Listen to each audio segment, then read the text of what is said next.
Hello everyone, Joe Waxman here. This video, I want to look at the chart of Richard Nixon, former president, and the guy behind the Watergate scandal. Guys, don't forget to hit the like button and subscribe if you have not already. Right.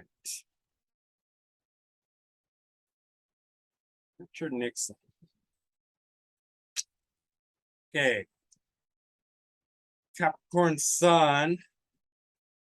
It's in the 5th house. And it is trine the ascendant. So that's quite good, especially for leadership, authority, being in the public eye. The 5th house is great for anything entertaining, being in the crowd, being in front of the crowd, confidence, creativity, anything performance oriented. It's a very visible, it's trine to the ascendant. So, it's gonna be very visible. It's gonna get a lot of attention. It's going to be good for anything in the spotlight. So, and Capricorn obviously is goal-oriented, materialistic, wanting to achieve and succeed in life in a worldly way. Right. We want to climb the ladder, want to reach high positions of authority and success. And it's backed up by Jupiter and Mercury in Capricorn as well. Jupiter in Capricorn is not that great as far for Jupiter, but the Capricornian influence does add to the sun. It's just further support. It's not going to be good for Jupiterian things. 4th house. So he grew up poor, but he was a good student. He was very smart, excellent debater, and good student in general. And so Mercury also is here in Capricorn. Mercury is the ascendant lord. Mercury is okay in Capricorn, not terrible. It's trine to its sign of exaltation, which is Virgo. So that's not bad. It is slightly reduced by being conjunct Jupiter, because Jupiter is the sign opposite. It rules the signs opposite its domicile, Sagittarius and Pisces, opposite Virgo and Gemini. So it's in that sense, it's not great. But Capricorn actually, by reducing Jupiter's effectiveness, it's sort of protecting Mercury in an odd way, because Jupiter is not very strong. And I'm not going to say it's a good combination, but it's, I would say it's increasing mercurial ability, because what happens is that Jupiter expands the Mercury too much and makes it too big and too spacey and too kind of philosophical for Mercury to operate well. But Capricorn is kind of condensing and crystallizing the Jupiterian expansiveness. So in that sense, it does benefit Mercury. I'm not saying it's completely beneficial for Mercury. I don't think it is. There's probably a lot of difficulties, that come along with it, especially being influenced by a negative Jupiter, which could be somewhat considered a corrupt Jupiter. I don't want to say corrupt Jupiter, but a Jupiter that is not in good dignity. It's being influenced by a Jupiter that has poor dignity, right? And Jupiter is philosophy, optimism, faith, religion, connection to God or higher power. So it's a more materialistic Jupiter, but it's obviously not affecting his Mercury in as far as its ability to think, because he did have this excellent debating skills, and he was a good student, right? And then Mercury is ruling the ascendant. and the 10th house. So, and it's in the fourth quadrant, fifth whole sign house, right? So, I mean, fourth house for politics, that makes perfect sense. Fifth house is just a generally good house for education, for performance, entertainment, being on the stage, that sort of thing. Creativity and all that. Even though Capricorn's not a very creative sign, this is good for like the other things, like I said, you know, being in front of the people, being on stage, confidence. Excuse me. Moon is in Aquarius, and that also is excellent for academic stuff. If other things were supportive, comedy could be, but it's not so much in the sixth house. All right. But for debating, yeah, it's making him very intellectual, very smart, very competitive, right? It's disposited by Saturn, and Saturn's all the way up here in the ninth house, so it's elevating this house to high level of education, graduate school, graduate studies, right? Lifting it up, and Saturn also is a very, Saturn is the planet of rule, of authority, so it's Saturn's ruling the fifth and sixth house, dispositing his sun and moon, and all these other planets, obviously not Mars, but Uranus, Jupiter, Mercury, right? So it's lifting it up to a very high level of you know, high education, and that sort of thing. He was a lawyer initially, and that makes sense as well, with Saturn in the ninth house in Taurus, South Node in Libra, right? Mars in you know, so Jupiter and Saturn generally will, as well as Libra, can in sixth house, ninth house, definitely relate to law. So that makes a lot of sense. But he did go into politics at some point later on. He was drafted initially by a colleague of his into politics because they needed a good contender. And I think he gained notoriety through his law practice and just speaking out against communism. He was a conservative, obviously, Republican, right? And there was one case, I can't remember. I don't know. I'm not gonna, you know, I'm a little fuzzy on the details, especially not, you know, just reading it really quick, briefly. But there was some case that he spoke, that was, you know, communist case, and he spoke out against communism, and that kind of brought attention to him and brought him into the spotlight. Interestingly enough, Venus is in Pisces, it's conjunct Chiron, but it's Venus is exalted in Pisces. And this is in the sixth house, but pulling in the seventh house as well, because the seventh cusp is in Pisces. So good relationships are, you know, even though Jupiter is in Capricorn, Venus initially is helping his relationships. So he has good relationships. He has ability to connect with people and win them over, right? Early on, there was some controversy.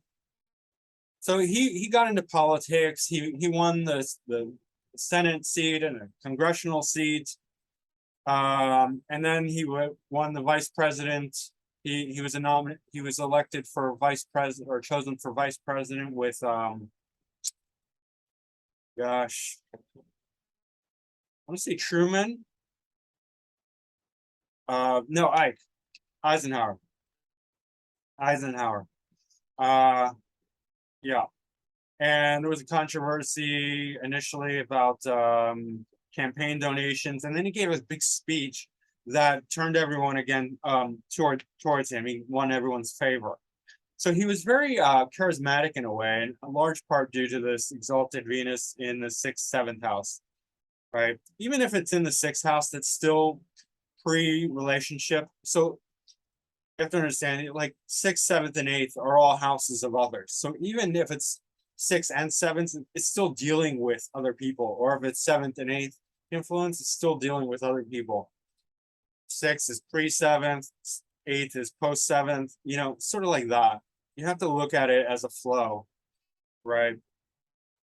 Sixth house is service to others, seventh house is relationships. So it's kind of a flowing thing. Eighth house is intimacy with others. So this is service and relationship to others. So Chiron, I would not say is a great planet to have in the seventh, although it can mean healing others. It can also mean attracting lesser quality people into you. So you have to be careful with Chiron in the seventh. I have Chiron in the seventh, that's how I know. But if you're careful and you're aware of it, then it can simply mean helping others in a healing capacity, because that's Chiron's higher expression. But in any case, the Venus is the stronger of the two planets here because it's exalted. So he does have this strong ability to win people over and to influence them in a positive way, and also to attract people who really help him out. And that's initially how he got into politics. A friend drafted him basically and said, we need a strong running mate to defeat this opponent. And that was Nixon, and he did that. Uranus is also in the fifth, sixth house, so that's helping out with his debates because Uranus is in good dignity in Aquarius. And so it's, even though it's far from the moon, it's still mildly influencing that, you know, helping his, making him a lot more, you know, intellectually, you know, quite, you know, I don't want to say brilliant, but like very adept, very smart, very intelligent, right? Both Capricorn and Aquarius are very, very capable intellectually, right? Both ruled by Saturn, both very have that very contracted, crystallized mind that is good for, you know, intellectual pursuits. Jupiter also has a weird, not necessarily weird, but it is conjunct Mars by 2 degrees, right? And Mars is in its sign of Sagittarius, and Jupiter is in Mars' sign of exaltation. So it's a mixed reception. They're blending energies here. So Jupiter is pulling in some Sagittarian energy. Mars is pulling in some Capricornian energy. So there is that quality of mixing energies that benefit each of these signs. So Jupiter is not completely bad, and Mars is not completely, well, Mars is not terrible in Sag, it's fine, but it is in the 29th degree. But it's a funny conjunction here, right on the cusp. 29th and 0 degrees both have 29th degrees, an unstable degree for Mars to be in. 0 degrees Capricorn is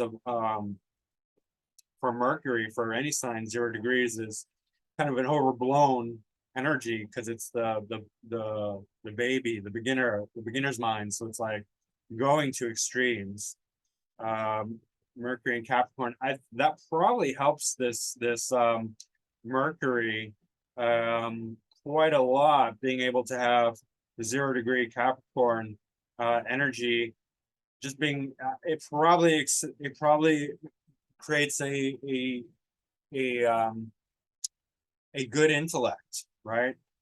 Because it's an uninhibited Capricorn, so it's like the Mercury is able to be extremely Capricornian, right? So not great for other things, probably not great for creativity, not great for you know, more subtle things. Capricorn is not a very subtle energy. It's very materialistic. So anyway, very his mind is going towards extremes of Capricorn, right? Really wants to achieve yeah, go far in the Capricornian pursuits. So obviously with South Node in Libra, this is the first half of his life, and it's in the first and second house, and it's activating this Venus in this exalted Venus in Pisces in the 6th, 7th house. So that's going to go quite well for him. He was elected to president well after middle age, after 42. So he's already, this North Node in Aries is already activated. And that's when he really becomes motivated and ambitious. This is where he's a lawyer. You know, he does get drafted into politics, but this is where he really becomes, you know, North Node in Aries really is going for their achievement, their goals, their motive. You know, it's Mars ruled, so that's where they become very active in their pursuits. You know, their Mars becomes activated, so it's much more about the self, much more about the career, much more about their goals, much more about achieving things or fighting, or you know, wherever the Mars is going to be, you know, depending on what house. But here it's 7th to 8th house. Right. And the problem is that Mars is ruling the 8th house. It's ruling the 3rd house, and that's probably good for you know, debating and you know, the intellect, intellectual pursuits, communicating well. But it's really the 8th house, and we know that one of the Nixon's big things was that he resigned due to the Watergate scandal. That's because Mars is ruling the 8th house. 8th house is not so good for politics because it can ruin reputations, because 8th house is the house that it's death and rebirth. So in where that crisis happens, where the death happens, reputations get ruined, right? And that's, you know, you have the crisis period. You know, it's periodic downfall, periodic crisis, periodic ruination, where it's just like, I'm dead, and you have to wait for the rebirth, right? And but people don't like that in politics. You got to be shiny and, you know, perfect in politics. So the 8th house is terrible for politics.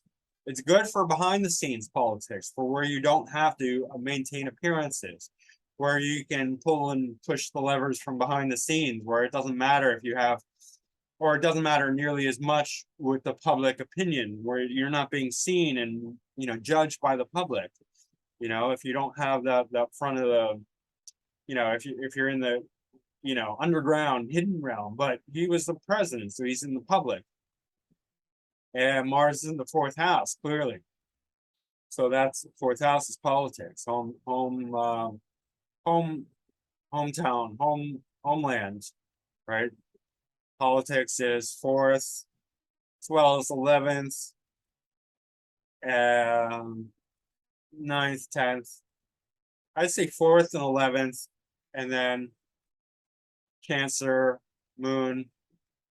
So that's very prominent for politics as well. But Neptune in Cancer in the 11th house, because the 11th house for politics is thinking about society, right?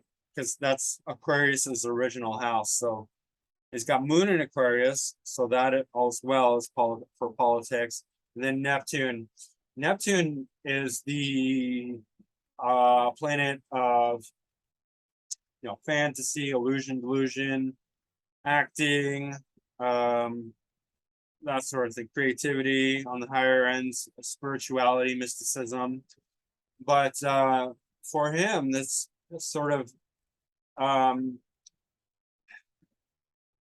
Neptune in the 11th house is going to create a an illusion delusion. You know, he might have a lot of fans, but then at some point, the mirage can fade, and those fans can be like, "Oh, he's not the person who I thought he was.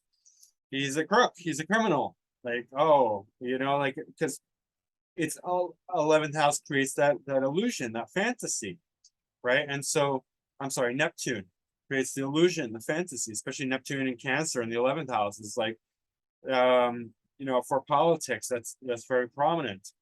So people are like, oh, he's great, he's wonderful. And then the illusion fades, and they're like, oh wow, he's not who I thought he was because of this eighth house influence, right?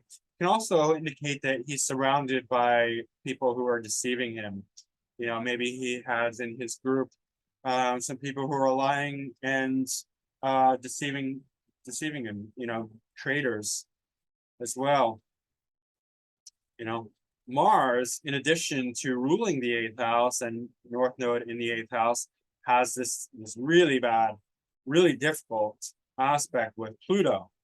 And Pluto is, you know, the co-ruler of Scorpio. Pluto in negative aspect is a doozy. It's probably the worst planet to have in difficult aspect.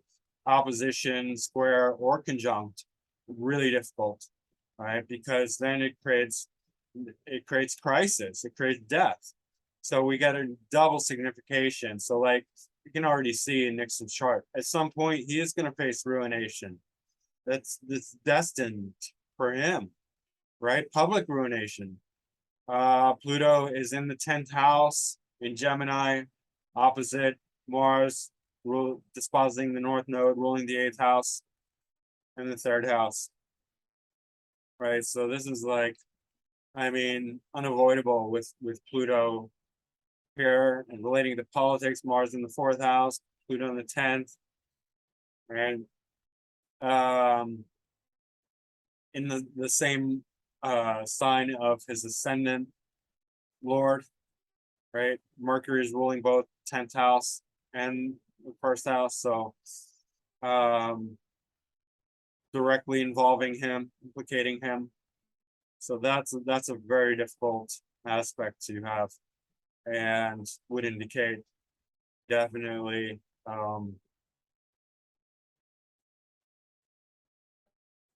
yeah, well, major conflict.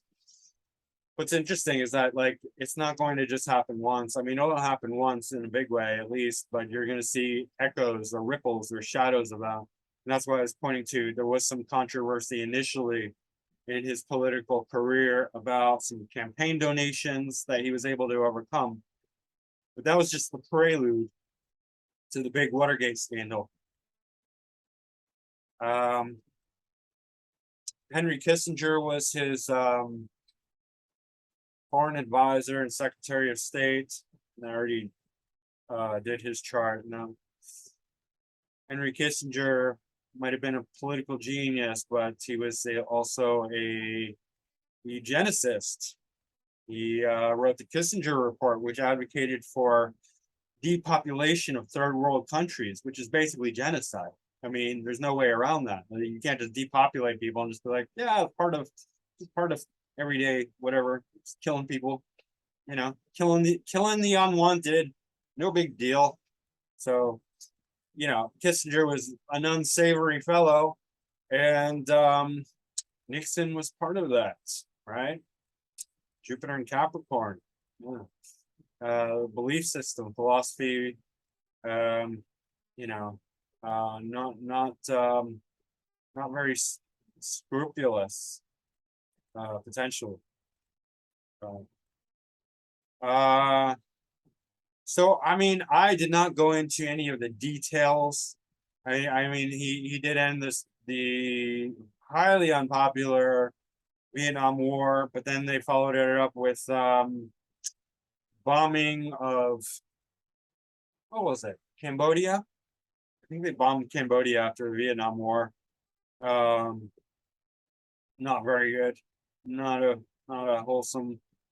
So I mean, I don't, you know, Nixon had some good economic, you know, beliefs. He was a conservative, and that's generally good for economics, and he was good on civil rights as far as I know, but definitely not a scrupulous fellow, you know, employing Kissinger who wanted basically the same thing Hitler wanted, to depopulate and kill off the unwanted people of the world. Not a very high-minded individual. Say that. Let's just look at couple other things here. Draconic chart is almost the same as his natal chart, and we know that because South Node is in Libra. And this is what the Draconic chart means. It's that the North Node is at 0 degrees, South Node is at 0 degrees, Aries and Libra. Excuse me. So there's not really that much to say. Jupiter actually goes into Sagittarius in the Draconic. So, you know, maybe underneath he did have some wisdom, some beneficial things. I don't know. Sun is still in Capricorn. I'm just gonna skip over it. I mean, Venus goes into Aquarius, so that's Venus loses dignity. Everything else is pretty much the same. I'm not gonna pay too much attention to that. Let's just briefly look at his nodes. Little influences. Mercury is conjunct the south node of Mercury, and I think that probably helps out his Mercury a lot, you know, making him more intellectual, better at debating, and you know, helping him really. I mean, he was probably an excellent lawyer, to be honest. Very clever, very smart, gifted intellect, for sure, right? South node of Venus and Jupiter, also in Capricorn. Sun is exactly conjunct the south node of Pluto, and that's in Capricorn, also pretty close to the south node of Saturn. Again, probably excellent for Capricornian things, making him very, you know, astute at, you know, very clever in a materialistic way, excellent at climbing up that political ladder. You know, he became president, so he's got to have some, you know, qualities that help him with that. This makes him, you know, very strong leadership ability. Not necessarily a good guy, but very strong leadership potential, sure. All right. Uranus is conjunct the north node of Mercury in Aquarius, again for the intellect, very prominent, right? Mercury and Uranus together are very brilliant minded. Venus is conjunct its own north node, so that's helping out this Venus, especially being exalted here. Again, being able to win people over, having supportive friends, supportive partnerships, right? Vice president for 2 terms, right? The north node is conjunct the north node of Mars, and that probably is also very helpful because north node of Mars is in Aries, so it's in good dignity here. So helping out his Martian endeavors, making him more, you know, fighting, aggressive, and motivated, self-motivated, initiating, right? North node of Uranus is conjunct the MC, not that close, but close enough. And that probably helps him be a bit more progressive, you know, civil rights and all that, and you know, helping move society forward. What else? There's no planets here. Again, Neptune is conjunct the north node of Saturn and widely Pluto. I mean, I guess for politics, you know, that probably helps. This probably makes it a bit more Saturnian, crystallizing this Neptune a little bit, making him a bit more what? I don't know. I think this probably helps out with politics, being a Cancer ruling the home, Cancer being familial, 11th house, concerned with society. In any case, that's pretty much it for Nixon. I'm not gonna go too far. I mean, he's not. We know Nixon. We know who he. I mean, pretty much. He was able to rehabilitate his character after the downfall, and that's sort of the 8th house theme as well. You know, death and rebirth. he did a lot of tours, a lot of public speaking, you know, and he's still got this exalted Venus in the 7th house. So he's able to win people over, you know, but he did take that huge fall, right? And that's 8th house influence. So, and then he died in his 80s of a stroke, you know, married and blah, blah, blah, normal, everything else. That, but the 8th house is that really significant Nixon kind of thing. Everything else is supportive of him having a very strong career, and especially in materialistic ways, and politics and lawyering and public speaking and being very intellectual, excellent debater, excellent intellect, all that. All right, guys, that's pretty much it. Don't forget to hit the like button, please, and subscribe if you haven't already. Book a reading with me. You can go to my website at macroastrology.com or email me directly at macrogoldmachine@yahoo.com. Leave a comment if you like, and I will see you again soon. All right, thank you.